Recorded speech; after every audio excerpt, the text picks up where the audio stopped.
Good morning and welcome to Rise and Unwind, the show where lifestyle meets real life. We've got stories, we've got tips, and we've probably got a hot take or two. I'm Kayla, your host and comedian for the next 30-ish minutes. On today's episode, we've got this. It's trying to separate the hype from reality in 2026. People want to invest and use AI, but they're not quite sure where to spend their money and where to spend the time.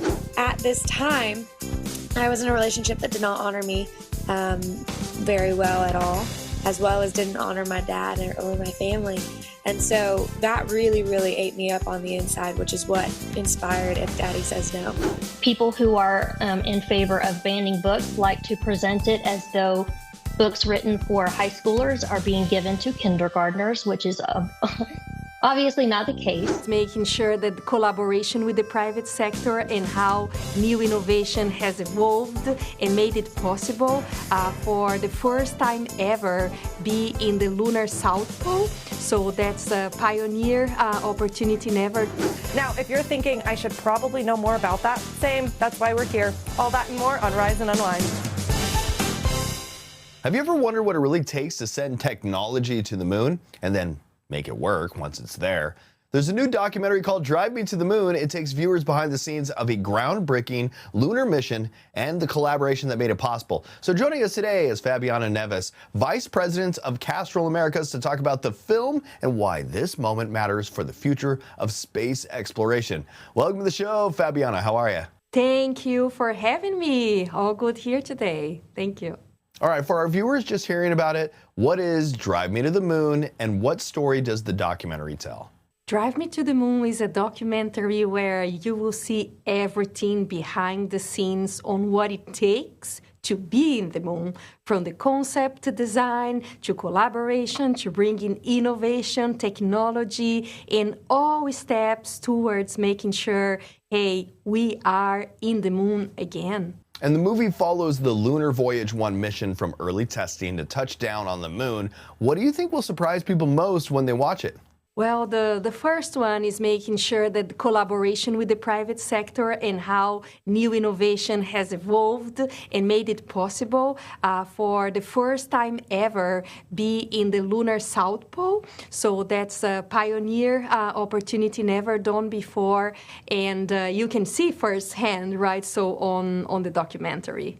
Mission control is also a big part of the story. What makes this operation so unique compared to past lunar missions? Mission control is the brain behind the machines and truly what monitors, give control, as well as receive the data and insights of everything that is happening from the moment of the launch until the machine is in there, right? So is the brain, is the women behind everything that happens, right? So the ability to monitor, to receive the images, the data, the insights, and then turn this into actions that we can learn and evolve further is definitely the heart and the brain behind everything happening there. And Castrol has been involved in space exploration for decades. How did that experience shape their role in this mission and making of this film? For over 7 decades, we have been partnering with NASA since the Apollo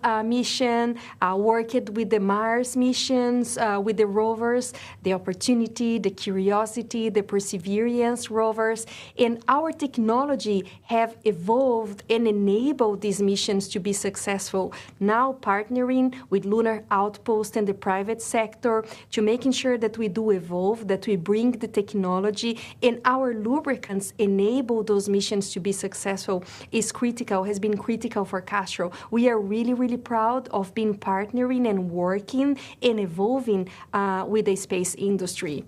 With renewed excitement around lunar exploration right now, how does this mission help set the stage for what's coming next? Yeah, great question. We are definitely keen to support the goal of finding a sustainable way of having human presence in the moon.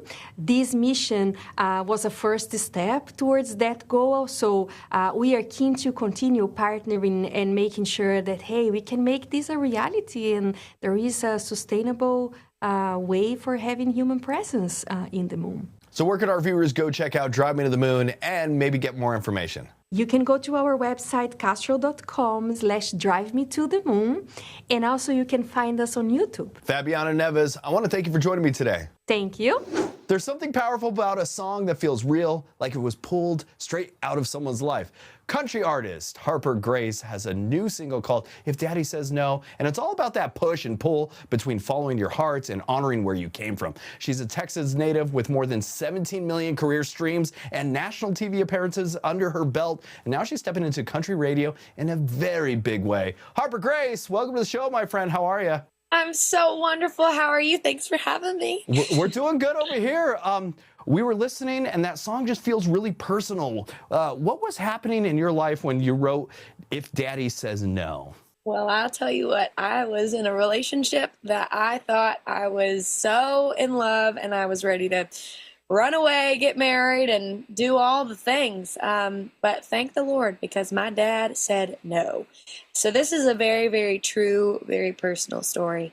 And at the time I wrote this song, I was really stuck in between what the right decision was. I grew up in Texas. I have been so close with my dad ever since I was little. We went to father-daughter camps together, and I've always, always respected his opinion and what he thought of really anything.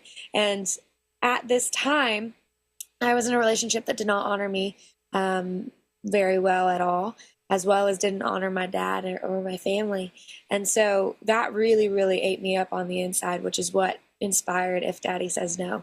And it was a scary thing to write, and it's been a scary thing to talk about, but I'll tell you, the listeners of getting the opportunity of playing this song live have really been the thing for me to be encouraged to actually share this point of my life, because after I've played it live, I've heard so many different people's story of whether their dad actually did say no, and it was, a really bad relationship and they are no longer together and went through a divorce or whatever it may be, or their dad said no and they actually didn't end up getting married, or their dad didn't, chime in and they wish they did, or their dad did say no and they're living happily ever after. So there's so many different outcomes. And when I wrote If Daddy Says No, the lyrics don't have a resolution in the song, so that the listener is able to piece together what it is that their story might be in the midst of the lyrics. And so for me, my resolution was, my dad did say no, not to love, but to remind me that true love is worth waiting for, and finding somebody that really, really honors and respects you as a human being,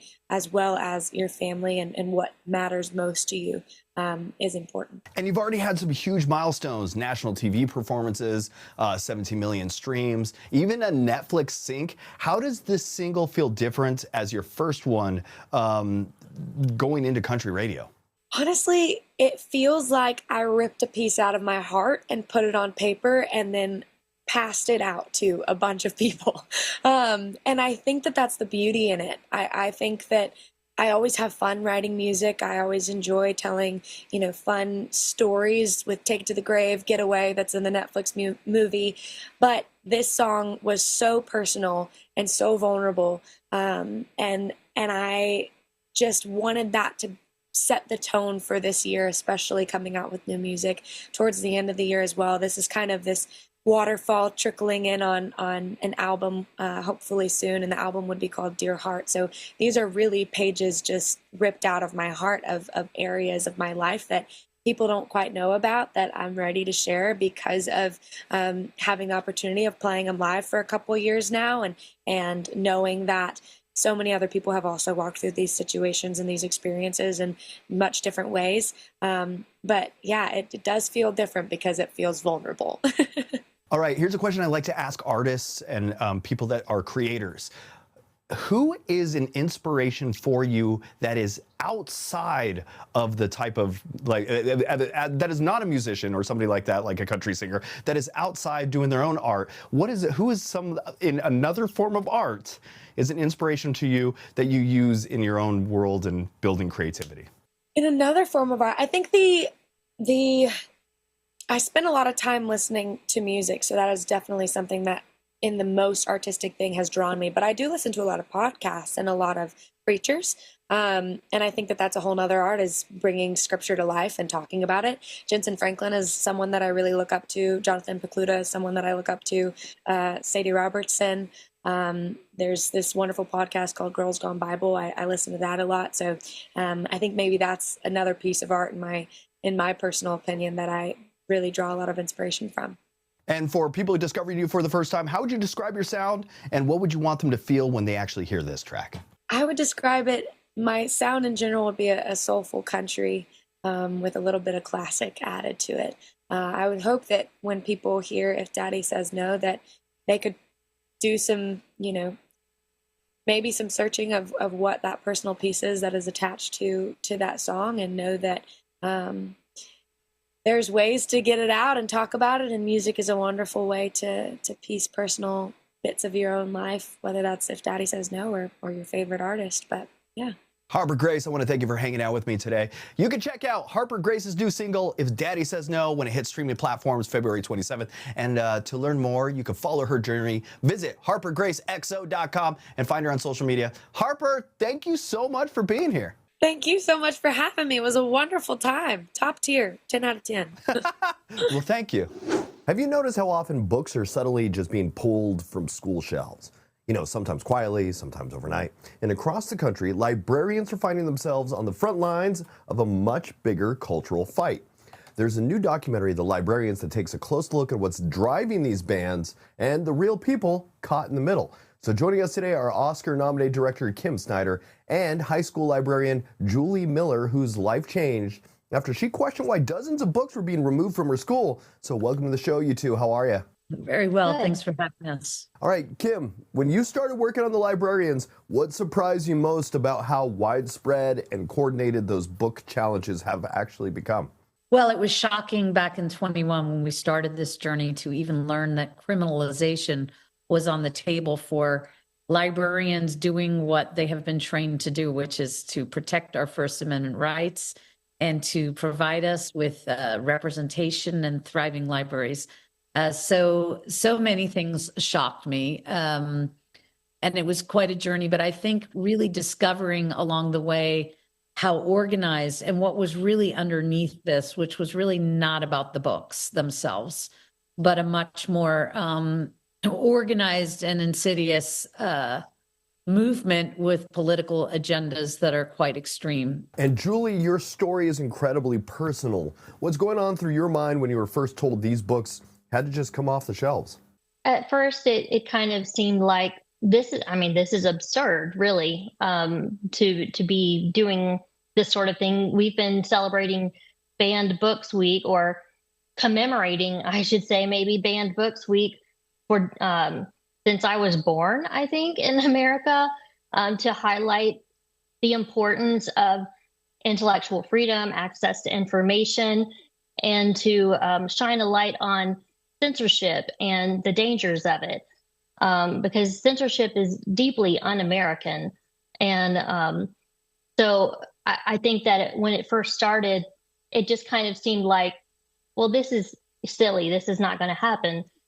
We hadn't had a challenge in my district school system in over 20 years when we had our first one in 21. But this has been, it's escalated beyond anyone's imagination. We're up to over 1,000 book challenges that have been filed in my school system. So it's been really insane, honestly. And with these challenges, who does it affect the most? Well, to me, it's the students. A lot of the books that are being challenged are more ones that are in high schools. The people who are in favor of banning books like to present it as though books written for high schoolers are being given to kindergartners, which is obviously not the case. Beyond that, there is no pornography in school libraries. Yes, teens are going to be come across heavy topics sometimes, or but sometimes these are just simply books about the history of racism in our country, or books that deal with marginalized groups. One of the librarians in our film, Amanda Jones, talks about how she knows of at least 12 students, former students of hers, who have committed suicide because they were because they were so ostracized in their community for being LGBTQ plus. So these are the people who are being affected most by this, are the students whose identities are being erased by having books taken off the shelves. When I see books being challenged that are about just the experience of being Black in America being removed from shelves, it's horrific, because I see students being removed from history. And the documentary is showing how librarians are becoming the unexpected advocates and, in some cases, targets. What kind of pressure are they facing right now? Well, in the documentary, it's shocking. There are, as Julie said, hundreds. We weren't able to show hundreds, but Julie is joined by a large swath of librarians who are under siege, I would say, across the country.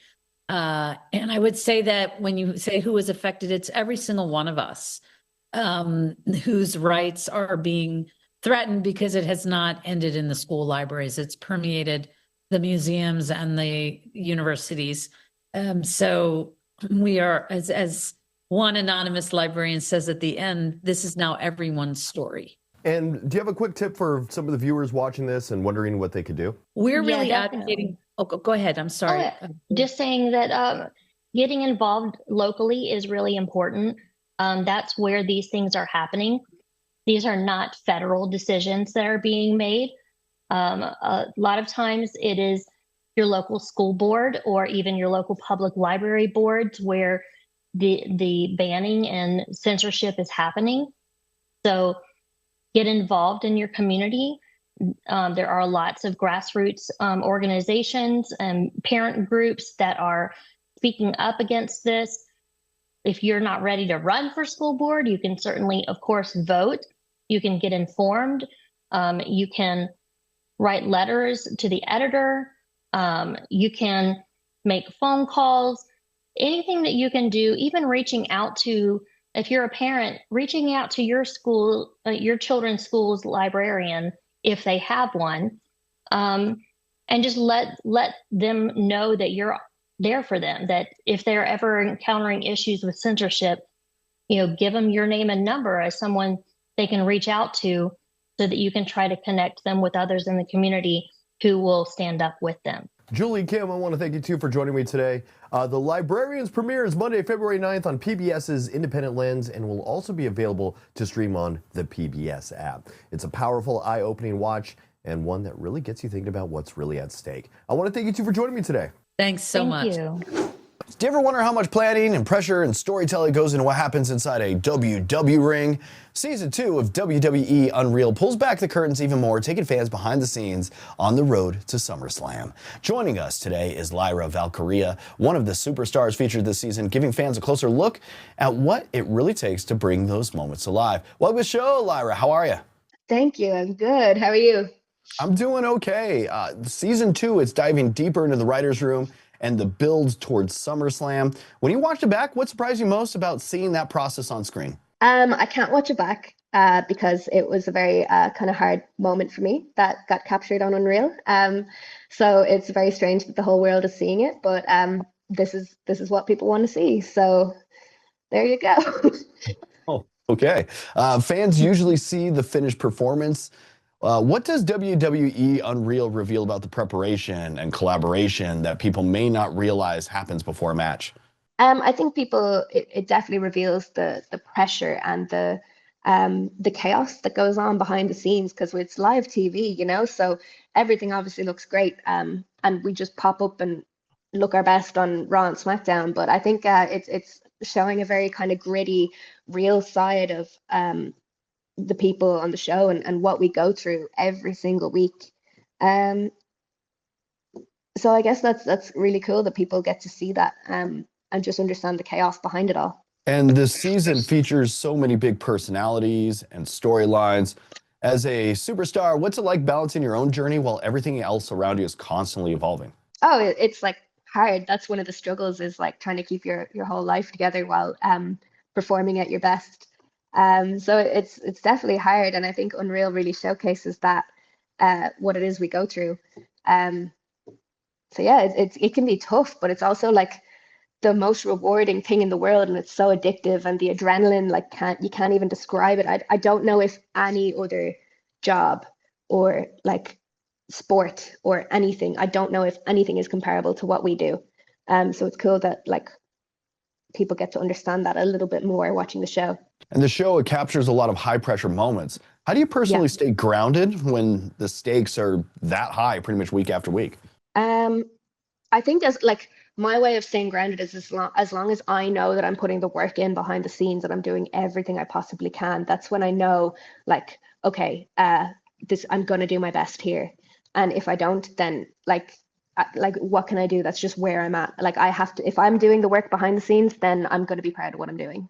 And for longtime WWE fans and for people who may be new to this world, what do you think they'll appreciate most about season 2 of WWE Unreal? I think people will appreciate the fact that this is the first time ever that this show is pulling back the curtain so much. You know, it's something that's been protected for years. And there's still people that, like, I'm one of them, that I'm not sure how much we like that, but there's a big demand for it. So I think people who have wanted that, like lifelong fans who have wanted to see what it's like behind the scenes, I think that's what, like, this is their chance to actually get to see that. All right, I want to thank you for joining me today. WWE Unreal Season 2 is streaming now on Netflix, taking fans behind the scenes all the way to SummerSlam. Lyra, thanks for joining me today. No, thank you for having me. AI isn't coming, it's already here. And for a lot of businesses, the question isn't if they should use it, it's whether they're actually ready for it.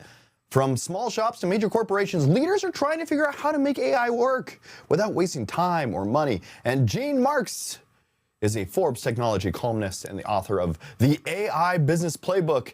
And he's here to break down what businesses really need to know. Welcome to the show, Gene. How are you, my friend? Dan, thank you so much for having me back on. It's great to speak with you. It's great to have you here. You've written the AI Business Playbook for leaders trying to navigate this moment. What makes your approach different from some of the other AI advice that's happening out there? Sure. I mean, so first of all, I think, as you mentioned, I've been writing and covering technology for Forbes for the past 20 years. The past 3 years, big surprise, has been nothing about just AI. And it's a business book. And this book it's targeted at employees, professionals, managers, business owners, leaders of businesses. It's trying to separate the hype from reality in 2026. People want to invest and use AI, but they're not quite sure where to spend their money and where to spend the time. So the book itself, I dig deeply into practical applications, practical advice, as well as real life usage, real world, how the AI is being deployed, so that business owners can think harder about it and decide what they want to do or what they don't want to do with AI in the next year or two. That is the aim of the book. So when you're talking to business owners right now, what is the biggest hurdle they're facing when it comes to actually implementing AI in a smart way? By far, Dan, it's fear. Everybody's terrified of AI. We in the media do nothing but perpetuate this fear, of course, because it gets more clicks.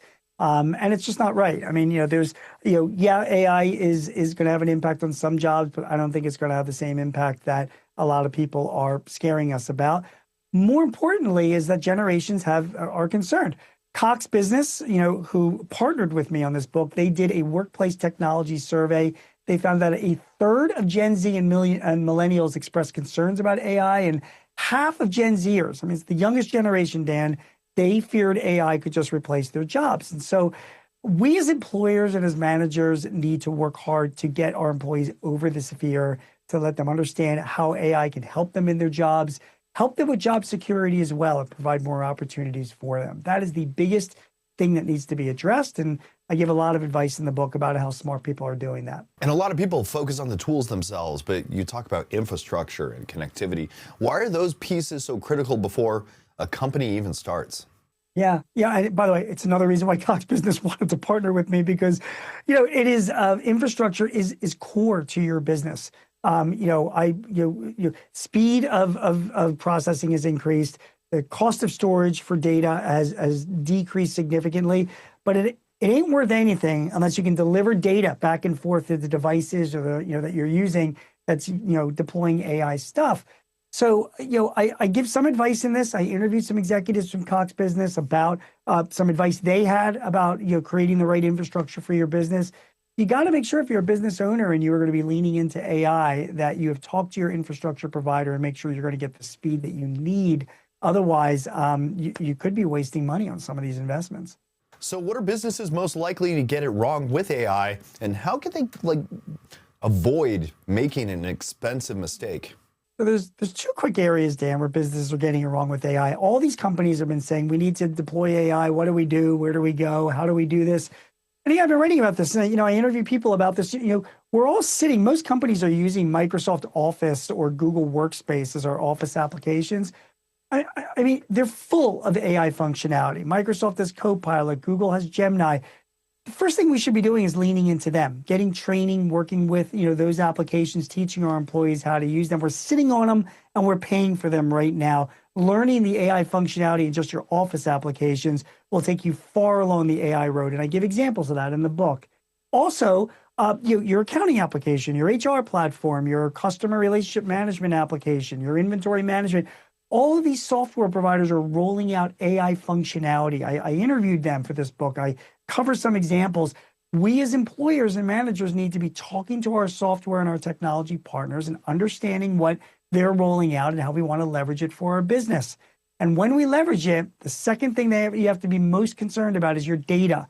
You are not going to roll out good AI leverage applications if your data is a mess. And a lot of our databases aren't so great. So I give some advice in the book, some practical advice for cleaning up your data as well. Those are the two areas I think that a lot of businesses just overlook. And if business leader is watching and feels like they're falling behind, what's one practical step they should take right now to get ahead? Number one is training. Again, you have a lot of these AI functionalities in your book. I have, when I talked to people and I wrote this book, I found there are a lot of smart business people that are leveraging AI by getting the word out to their employees how they can better use it. So my advice, and again, I write about this in the book, hire like a good consultant or a good trainer, talk to Microsoft, talk to Google, talk to your accounting software vendor, your HR platform, have them provide training for your employees so they can get over that fear that I talked about earlier, do their jobs better, be more productive, feel better about this technology, and frankly, be more profitable for your company. That's the step you need to take this year, is getting your people trained on this stuff. And for companies that want to dive deeper into your work or learn more, where should they go? Well, they can go and buy my book if you would like sometime this summer when it's released publicly on Amazon.com and other outlets. But for now, thanks to Cox Business, they partnered with me on this. They're making the book available completely for free. Go to cox.com, cox.com/AI-playbook. You can download the entire book and get a head start on your AI adventure. Gene Marks, I want to thank you for joining me again. Thank you, Dan. It's great speaking with you. And that does it for today's episode of Rise and Unwind, aka your weekly excuse to procrastinate productively. Thank you so much for hanging out with us. Truly, you could be anywhere, and yet you chose this delightful show. We appreciate that. Make sure you follow our socials at Rise Unwind, and check out the website to stay updated at riseunwindtv.com. Stay fabulous, stay curious, and stay slightly over-caffeinated, and we'll see you next week on Rise and Unwind.